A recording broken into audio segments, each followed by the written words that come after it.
He's fired up. It's like a kid in a candy store. We're under an hour to go here, folks. It's time. Now time is a factor.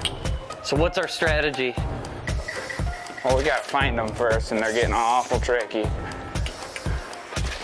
Awful tricky here. There we go. There they're going. That one's gonna get caught. I can feel it. All right, so. Almost flew my net. They are now finding shelter in various items throughout the store at lower levels, underneath shelves, shopping carts.